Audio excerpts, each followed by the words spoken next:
Vamos a pararnos un momento a pensar en esa persona. Sí, esa, la que queriendo o sin querer rompió algo dentro, dejó una marca en la confianza o en la autoestima. Y ahora, una pregunta clave.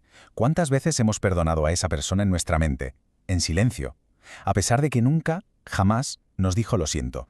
Bueno, pues esta es la pregunta del millón, ¿verdad? Es la que de verdad incomoda y es la que vamos a desmenuzar hoy. Porque entender por qué hacemos esto no solo nos quita un peso de encima, el de la culpa, sino que nos da las claves para romper patrones que nos hacen daño.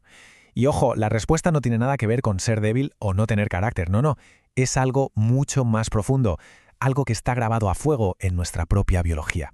Y tenemos que quedarnos con esta idea, porque es la clave de todo. No se trata de un fallo nuestro, sino de un mecanismo de supervivencia que, se ha vuelto un poco loco. El cerebro, en su afán por protegernos del dolor inmediato, a veces nos mete en un laberinto del que es súper difícil salir. Hoy vamos a encender la luz en esa habitación para entender exactamente por qué pasa esto. Muy bien, pues vamos a meternos de lleno en el primer concepto clave, el cierre fantasma. A ver, nuestro cerebro es básicamente una máquina de buscarle sentido a todo y de cerrar capítulos. Odia, pero odia con todas sus fuerzas la incertidumbre, y cuando una historia no tiene un final claro o una explicación, se pone a trabajar a toda máquina para inventársela. Piensa, por ejemplo, cuando alguien deja de contestar de repente. La mente se dispara y empieza a crear 1000 escenarios para justificar ese silencio. Lo más fuerte de este efecto es de dónde viene, su raíz evolutiva. Pensemos en nuestros antepasados, en las tribus. Un conflicto que no se resolvía podía significar que te expulsaran, y eso, en la naturaleza, era una sentencia de muerte. Por eso, a día de hoy, nuestra parte más primitiva del cerebro, la reptiliana, no ve la falta de cierre como una simple grosería, no, la procesa como una amenaza a nuestra existencia. La amígdala se enciende y nos grita: ¡peligro, nos van a abandonar! Y claro, cuando la otra persona solo nos da silencio, nuestra mente no soporta ese vacío. Así que para calmar esa ansiedad brutal, empezamos a fabricar estas historias. Nos ponemos la toga casi sin darnos cuenta, y nos convertimos en los abogados defensores de quienes nos han hecho daño, buscando una explicación que nos alivie. Pero al hacer esto, lo que conseguimos es minimizar el daño que hemos sufrido. Y aquí está el meollo de esta primera parte. Proyectamos nuestra propia empatía, nuestros valores, en alguien que a lo mejor simplemente no los tiene. No estamos esperando a que la persona real cambie. Estamos esperando a que esa versión idealizada que hemos construido en nuestra mente, ese fantasma, por fin se haga real. ¿Nos damos cuenta de la cantidad de energía que se invierte en mantener vivo a ese fantasma?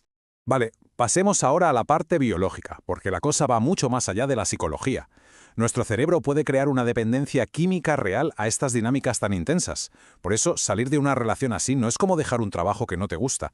Es que se parece mucho más a la desintoxicación de una sustancia, a pasar un mono de verdad. Este cuadro lo explica a la perfección. Imagina una discusión muy fuerte. Esos momentos de frialdad o crueldad nos disparan el cortisol, que es la hormona del estrés. Nos ponen en alerta máxima.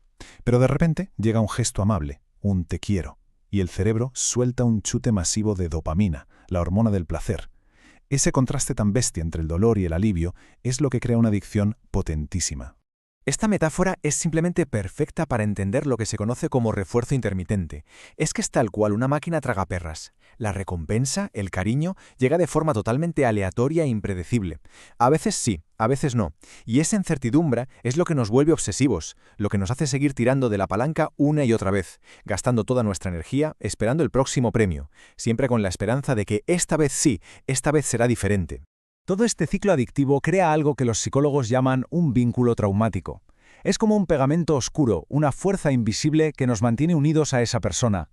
Y es fundamental entender cómo funciona para poder romperlo, porque esto no es una cuestión de fuerza de voluntad, sino de una reprogramación muy profunda de nuestro sistema nervioso.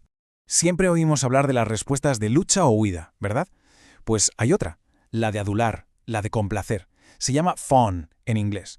Cuando no se puede luchar ni huir, muchas veces intentar complacer. Es un mecanismo de supervivencia puro y duro.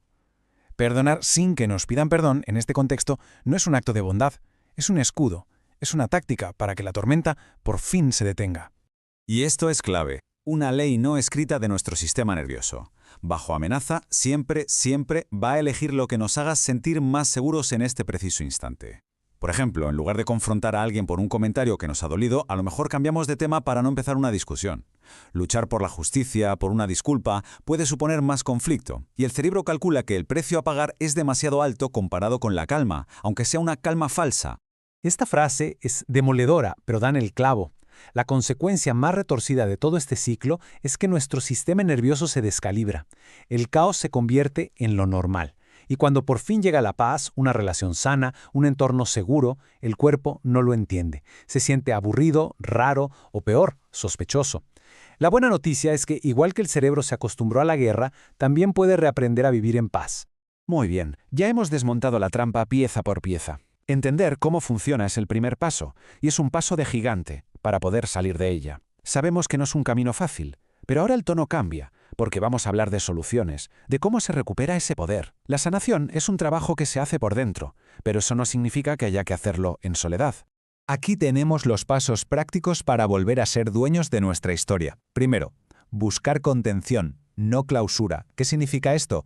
Dejar de buscar fuera. Su silencio es la respuesta. Punto. El dolor que sentimos es real y no necesita que nadie lo valide. Segundo, aceptar y alejarse. Cambiar el chip del perdonar y olvidar por una aceptación radical de quién es esa persona y con esa información trazar un plan de salida. Y tercero, hacer el duelo por la ilusión. Llorar no por la relación que se perdió, sino por la idea que nos habíamos hecho de esa persona, por quien creíamos que era.